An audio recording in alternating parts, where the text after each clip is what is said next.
we are from Group 6 and we're going to explain about fixed asset accounting system atau sistem akuntansi aset tetap. So we will start from definition of fixed asset. Well, fixed asset is a common asset that have tangible form, have economic benefit for more than 1 year, and are obtained to carry out the company's activities and not for resale. Jadi aset tetap ini merupakan aset perusahaan yang memiliki wujud, mempunyai manfaat ekonomis lebih dari 1 tahun, dan diperoleh untuk melaksanakan kegiatan perusahaan dan bukan untuk dijual kembali. And then because they have a form, these assets are often called tangible fixed asset. Jadi karena aset tetap ini memiliki wujud, aset ini juga kerap kali disebut tangible fixed asset. Okay, for the next one, I'm going to explain about characteristics of fixed asset. So the first characteristic is the frequency of transaction that change fixed asset is relatively small compared to transactions that change current assets, but generally involve large amounts of rupiah. Jadi frekuensi terjadinya transaksi yang mengubah aset tetap relatif sedikit dibandingkan dengan transaksi yang mengubah aset lancar. Namun umumnya menyangkut jumlah rupiah yang besar. And the next characteristic is control of fixed asset is carried out during the planning of the acquisition of fixed asset. Jadi pengendalian aset tetap dilaksanakan pada saat perencanaan perolehan aset tetap. Sehingga sistem otorisasi perolehan aset tetap diterapkan pada perencanaan perolehan dan pada saat pelaksanaan rencana perolehan aset tetap. And then the last characteristic of fixed asset is expenditures related to fixed asset need to be divided into 2 types. Revenue expenditure and capital expenditure. Jadi pengeluaran yang terkait dengan aset tetap perlu dibedakan menjadi 2 macam, yaitu pengeluaran pendapatan dan pengeluaran modal, yang mana pengeluaran pendapatan ini dibebankan sebagai beban pada periode akuntansi terjadinya, sedangkan pengeluaran modal ini diperlakukan sebagai tambahan harga perolehan aset tetap dan dibebankan sebagai beban dalam periode akuntansi yang menikmati manfaat pengeluaran modal tersebut. And then for the next one, I'm going to explain about classification of fixed asset.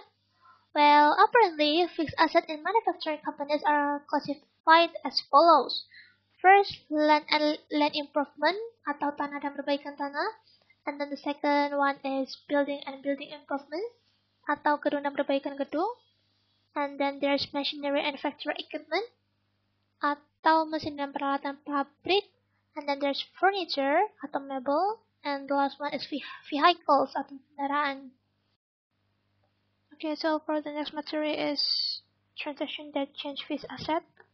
Well, transaction related to fixed assets are first, transaction that change the fixed asset account atau transaksi yang mengubah akun aset tetap. Jenisnya terdiri dari acquisition transaction atau transaksi perolehan yang meliputi purchase, pembelian, and then construction and donations.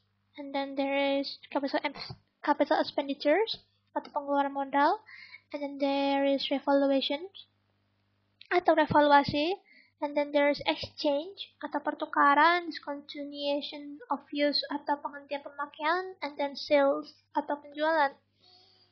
And then the second transaction related to fixed assets is transaction that change the accumulated depreciation account for the related fixed asset atau transaksi yang mengubah akun akumulasi penyusunan aset tetap yang bersangkutan, yang mana jenisnya terdiri dari depreciation atau penyusutan, and then discontinuation of use atau penghentian pemakaian, sales atau penjualan, and then exchange atau pertukaran. And then the last transaction that related to fixed asset is transaction that change the account of repairs and maintenance of fixed asset atau transaksi yang mengubah akun beban reparasi dan pemeliharaan aset tetap, yang mana jenisnya terdiri dari konsumsi berbagai sumber daya such as materials and spare parts, bahan dan suku cadang, and then there is human resource atau SDM, energy, kemudian ada equipment for repair and maintenance activities atau peralatan untuk kegiatan reparasi dan pemeliharaan. Then for the next one, I'm going to explain about acquisition transaction atau transaksi perolehan. Ya, seperti yang saya sebutkan tadi, aset tetap itu bisa diperoleh melalui berbagai cara, dari pembelian, pembangunan sendiri, dan juga melalui sumbangan. Okay, so for example, fixed asset acquired from purchase are recorded in the cash out reserve register. The journal is as follows. Jadi fixed asset yang itu didebit, fixed asset atau aset tetap, kemudian there is for proof of cash out to be paid, atau bukti kas keluar yang akan dibayar, yaitu di kredit. And then if the fixed assets are required by self-construction, the capital expenditure is in the form of cash disbursement, which are recorded in the cash out receipt register. Jadi misal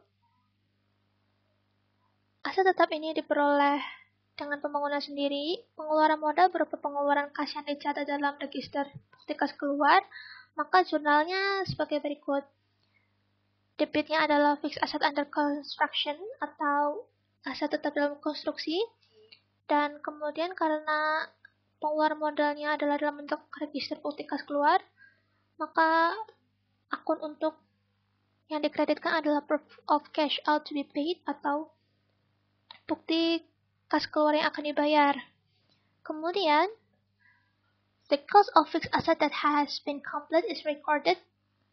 Fixed asset as debit and then fixed assets under construction as credit.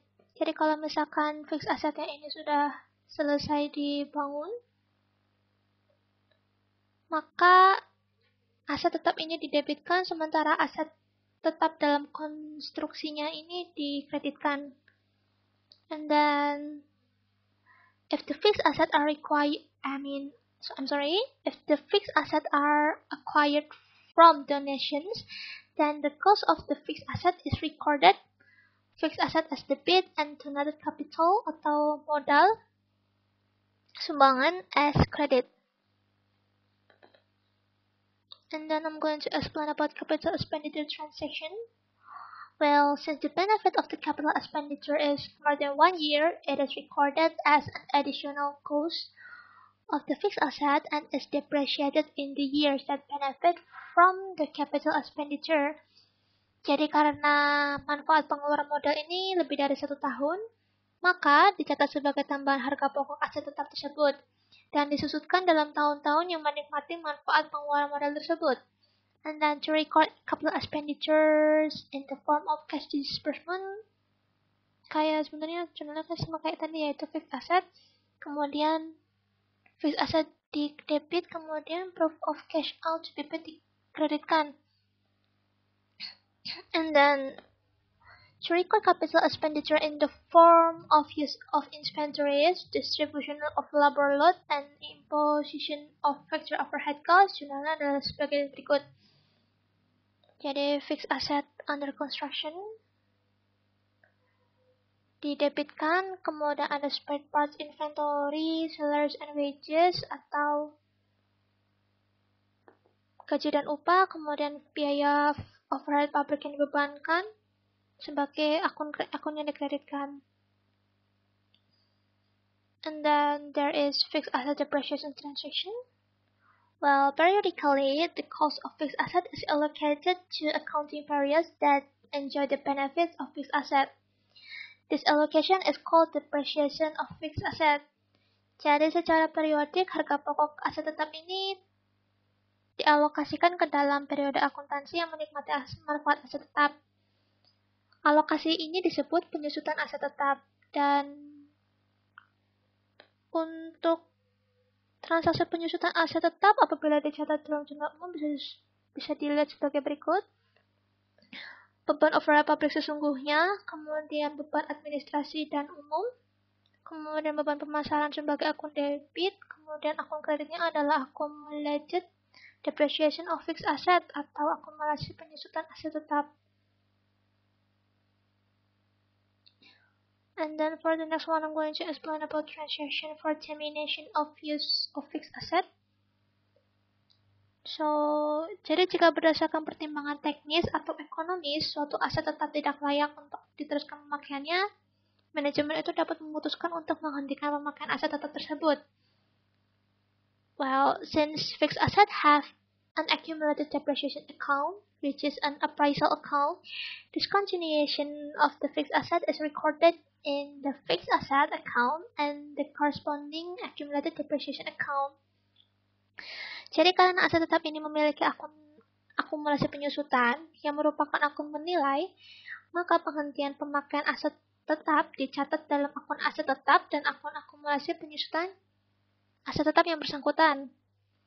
Kemudian, jika nilai jual aset tetap yang dihentikan pemakaiannya ini berbeda dari nilai bukunya, maka bisa jadi menimbulkan keuntungan atau kerugian. So, for the example, to record the discontinuation of use of fixed asset, whose selling value is lower than their book value, is as follows. Jadi, debitnya adalah accumulated depreciation dan juga loss on termination atau kerugian penghentian pemakaian aset tetap, sementara yang dikreditkan adalah fixed asset yang dihentikan pemakaiannya. Kalau misalkan mengalami keuntungan, maka jurnalnya jadi accumulated depreciation, kemudian accumulated depreciation di debit, kemudian gain on termination di kredit, dan fixed asset dikreditkan juga. And then I'm going to explain about reparation and maintenance of fixed asset transition. Well, fixed asset repair expense are classified into two categories: capital expenditures and income expenditures atau revenue expenditures. Jadi pengeluaran reparasi aset tetap ini kan digolongkan ke dalam dua golongan, yaitu pengeluaran modal dan pengeluaran pendapatan. Pengeluaran reparasi yang memiliki manfaat lebih dari 1 tahun digolongkan pada pengeluaran modal, sehingga pengeluaran tersebut ditambahkan ke dalam harga pokok aset itu tersebut. Sedangkan pengeluaran reparasi yang memiliki manfaat hanya dalam 1 tahun diperlakukan sebagai pengeluaran pendapatan, sehingga pengeluaran tersebut disajikan sebagai beban yang mengurangi pendapatan penjualan dalam tahun terjadinya.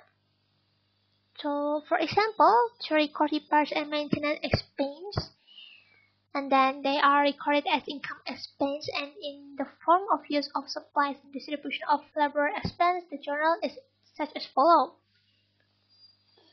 Jadi, beban reparasi dan pemeliharaan di debit, kemudian spare parts inventory atau persediaan suku cadang di kredit, serta salaries and wages atau gaji dan upah juga dikreditkan.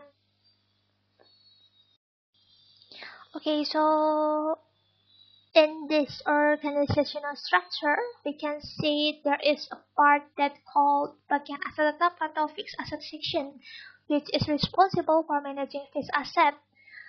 Well, penggunaan aset tetap ini harus dikontrol agar pemakaiannya bisa optimum dan memberikan manfaat bagi perusahaan. Dan yang mengontrol itu, seperti yang saya sebutkan tadi, merupakan fixed asset section.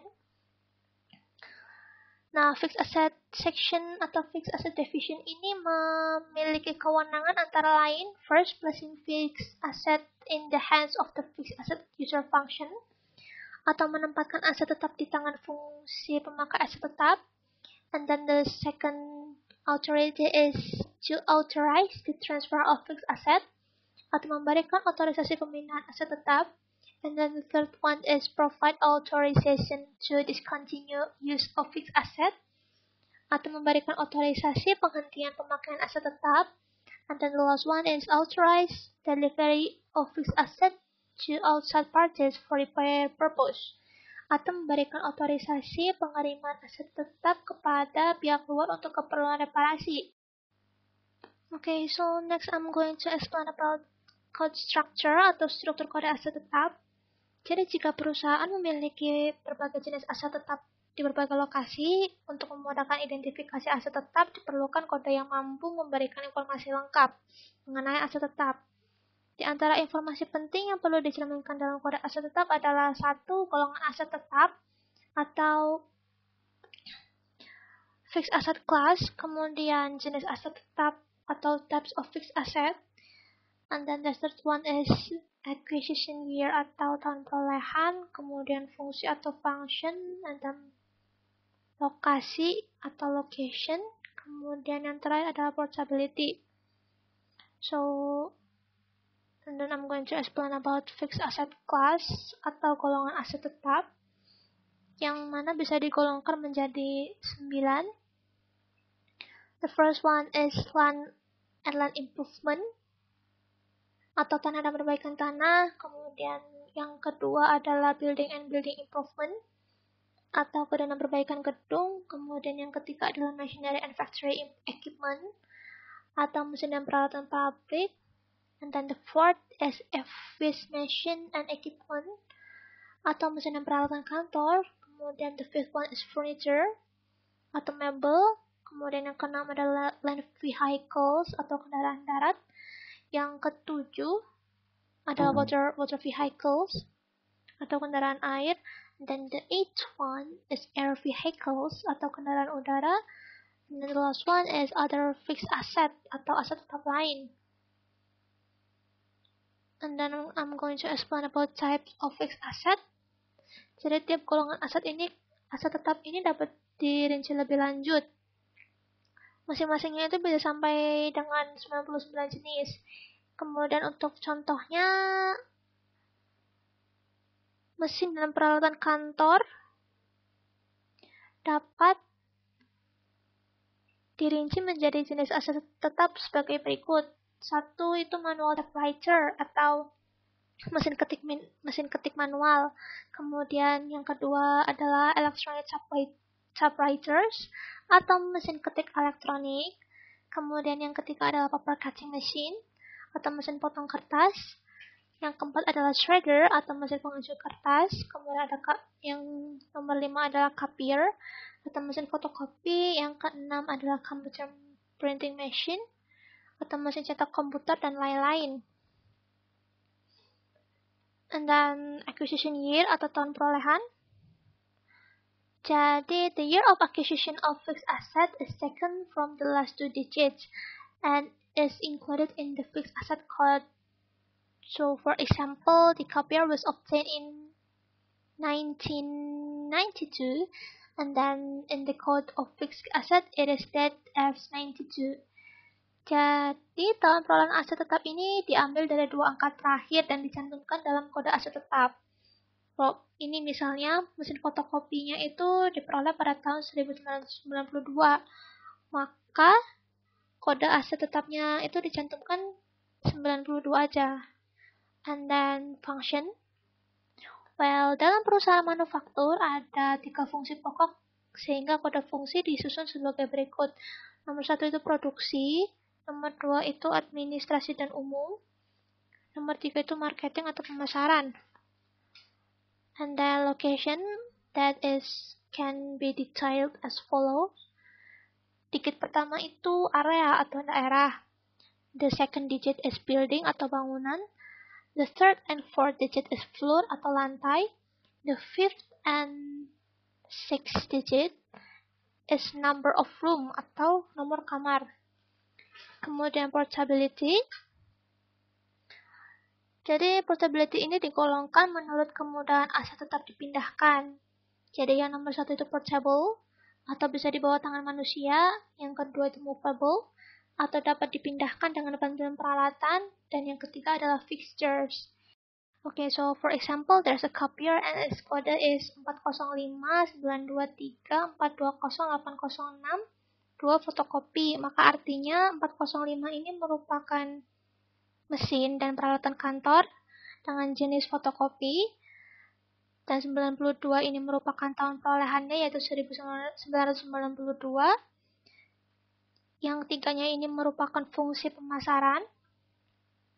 Kemudian 420806 ini mencerminkan lokasi di daerah 4, misal Surabaya.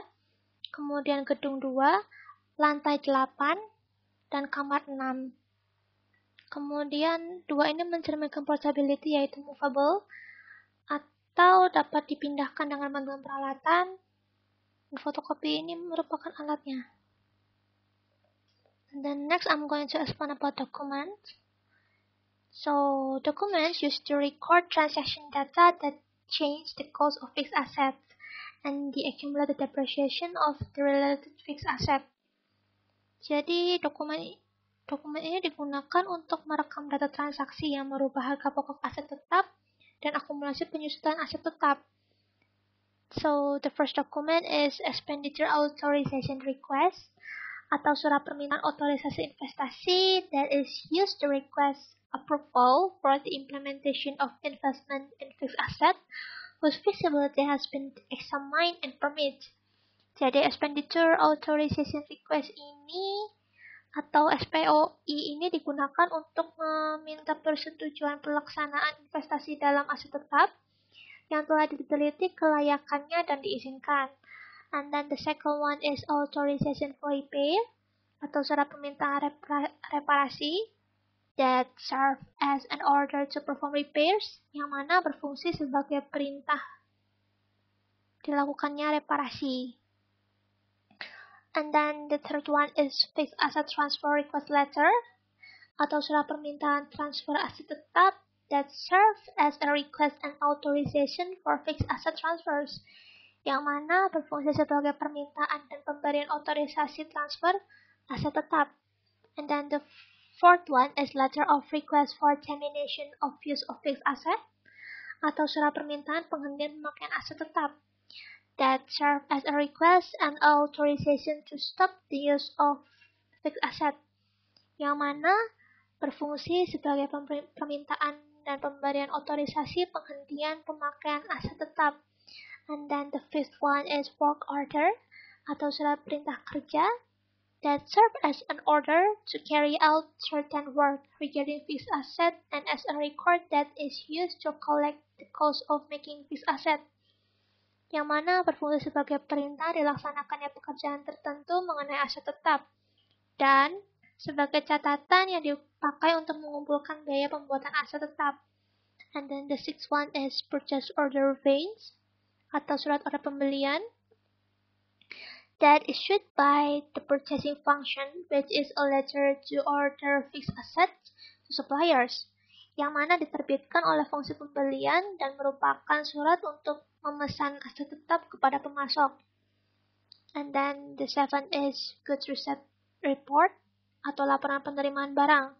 Laporan penerimaan barang ini issued by the receiving function after checking the quantity, quality, and specification of fixed asset received from the supplier. Jadi laporan penerimaan barang ini diterbitkan oleh fungsi penerimaan setelah melakukan pemeriksaan kuantitas, mutu, dan spesifikasi aset tetap yang diterima dari pemasok.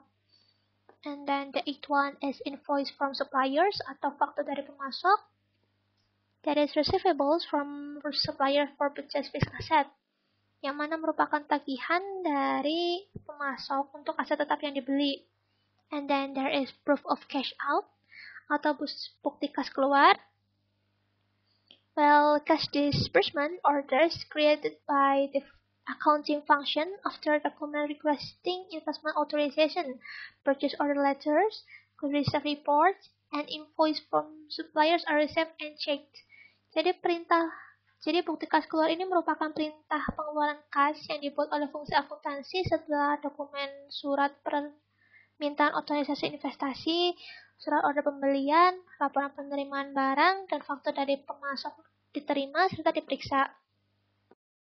And then the 10th one is list of depreciation of fixed asset atau daftar penyusutan aset tetap that is contains the amount of depreciation expense for fixed asset and as the basis for making memorial evidence.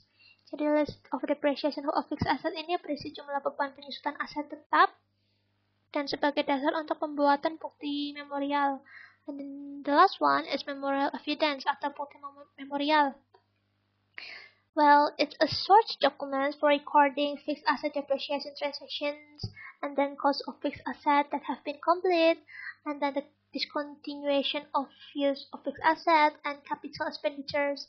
Jadi memorial evidence ini dokumen sumber untuk pencatatan transaksi penyusutan aset tetap, kemudian harga pokok aset tetap yang telah selesai dibangun, penghentian pemakaian aset tetap, dan belanja modal.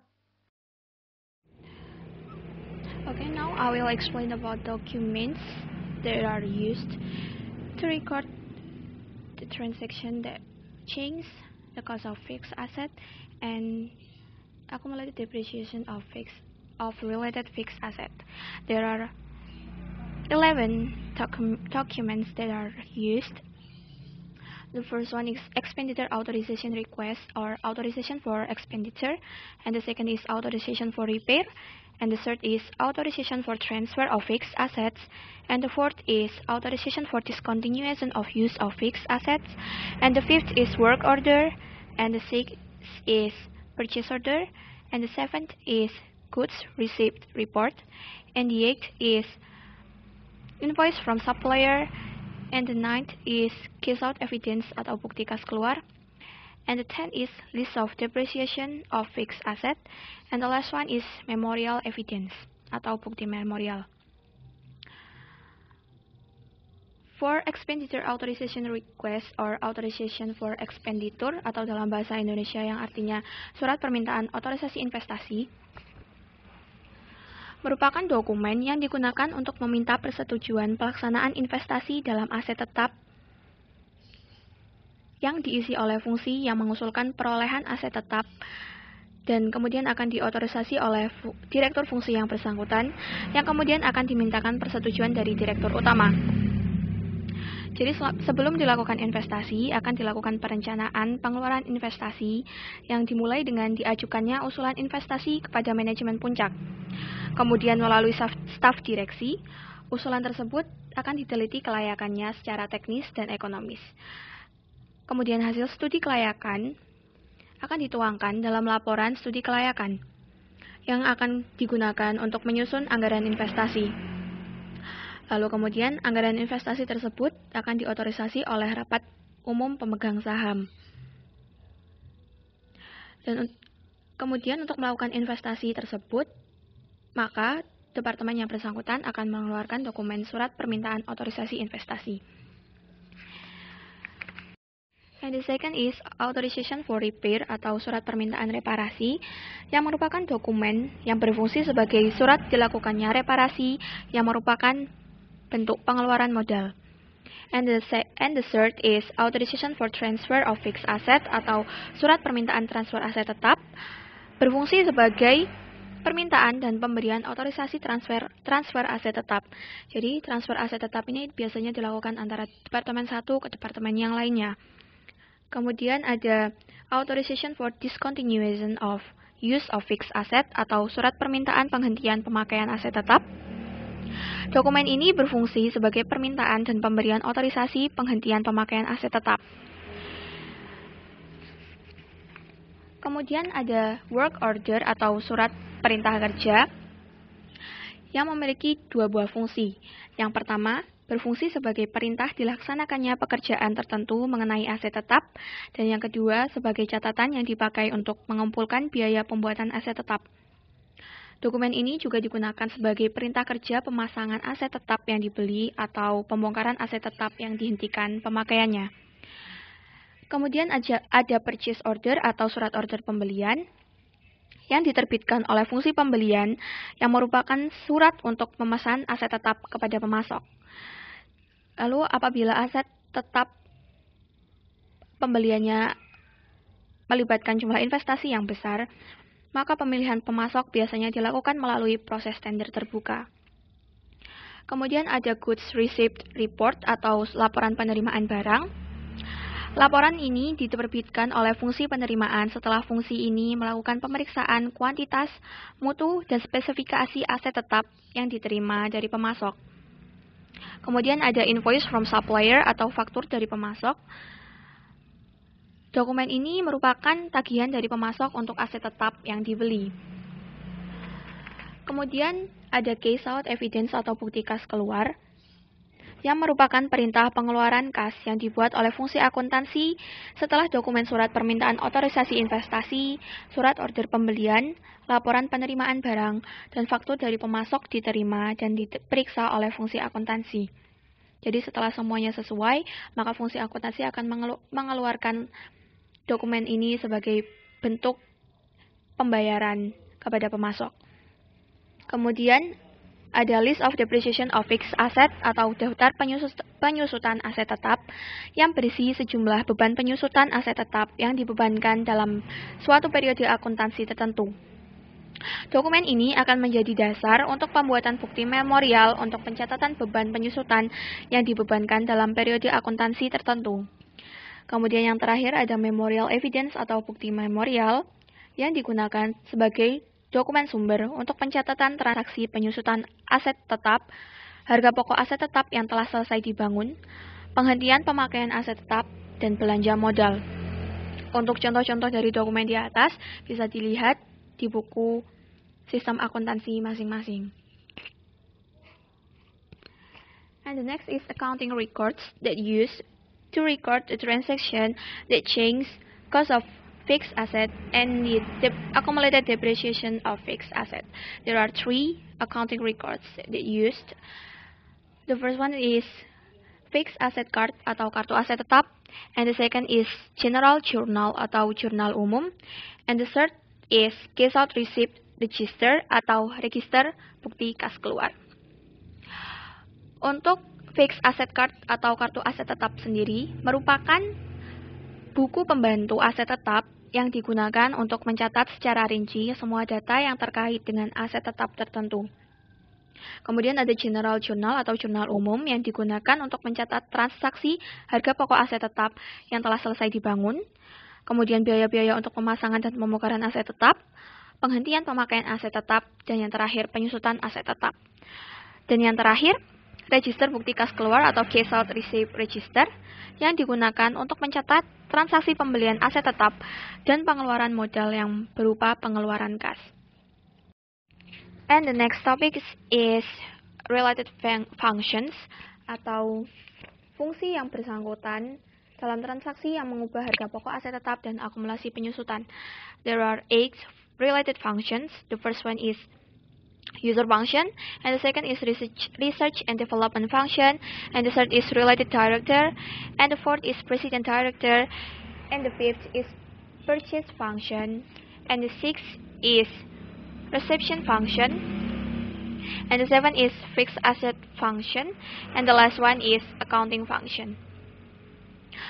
For the first function atau user function atau fungsi pemakai, in the fixed asset accounting system, the user function is responsible for submitting investment proposals in fixed assets and submitting a letter of request for investment authorization to realize the acquisition of fixed assets as stated in the investment budget approved by the general meeting of shareholders. Fixed asset user organizational unit has function to manage the use of fixed asset. Jadi, fungsi pemakai ini bertanggung jawab untuk mengajukan usulan investasi dalam aset tetap dan mengajukan surat permintaan otorisasi investasi untuk merealisasikan perolehan aset tetap seperti yang tercantum dalam anggaran investasi yang telah disetujui oleh Rapat Umum Pemegang Saham. Unit organisasi pemakai aset tetap memiliki fungsi untuk mengelola pemakaian aset tetap. And the next is research and development function. This function is responsible for submitting investment proposals for fixed assets that are shared by more than one function. In addition, this function is responsible for conducting feasibility studies for each investment proposal from various other functions within the company. In the organizational structure, this function is in the hands of Research and Development Department under the President Director. Jadi, fungsi penelitian dan pengembangan bertanggung jawab untuk mengajukan usulan investasi aset tetap yang dimanfaatkan bersama oleh lebih dari satu fungsi. Kemudian, di samping itu, fungsi ini juga bertanggung jawab melakukan studi kelayakan setiap usulan investasi dari berbagai fungsi lain di dalam perusahaan. Dalam struktur organisasi, fungsi ini berada di tangan Departemen Penelitian dan Pengembangan di bawah Direktur Utama. And the next is related directors. This official has functions to provide approval for investment proposals and request for authorization of reparations submitted by organizational units under their authority. Jadi, direktur yang terkait ini merupakan pejabat yang memiliki fungsi untuk memberikan persetujuan terhadap usulan investasi dan surat permintaan otorisasi reparasi yang diajukan oleh unit organisasi yang berada di bawah wewenangnya. And the next is President Director atau Direktur Utama.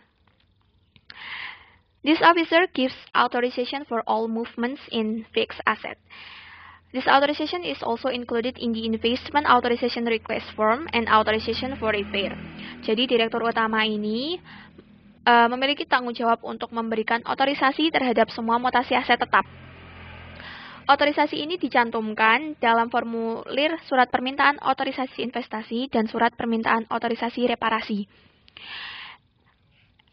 Kemudian ada purchase function atau fungsi pembelian.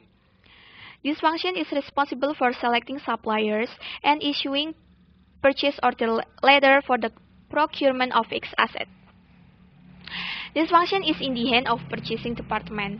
Jadi fungsi pembelian ini bertanggung jawab untuk memilih pemasok dan mengeluarkan surat order pembelian untuk pengadaan aset tetap. Fungsi ini berada di tangan bagian pembelian. Kemudian ada receiving function. This function is responsible for examining fixed asset received from supplier. Jadi fungsi penerimaan ini bertanggung jawab untuk meneliti atau melakukan pemeriksaan terhadap aset tetap yang telah diterima dari pemasok. Kemudian ada fixed asset function. This function is responsible for managing the fixed asset of the company. This function also has the authority to place, transfer, and stop the use of fixed asset. In the organizational structure, this function is in the hands of fixed asset department under the main director. Jadi fungsi aset tetap ini bertanggung jawab untuk melakukan pengelolaan aset tetap perusahaan. Fungsi ini juga memiliki wewenang untuk melakukan penempatan, pemindahan, dan penghentian pemakaian aset tetap dari suatu perusahaan. Fungsi ini berada di bagian aset tetap di bawah direktur utama. And the last one is accounting function. This function is responsible for preparing source documents for case out and memorial evidence for recording fixed asset movement and for maintaining fixed asset subsidiary books. Jadi fungsi akuntansi ini bertanggung jawab untuk membuat dokumen sumber seperti bukti kas keluar dan bukti memorial untuk mencatat mutasi aset tetap dan penyelenggaraan buku pembantu aset tetap.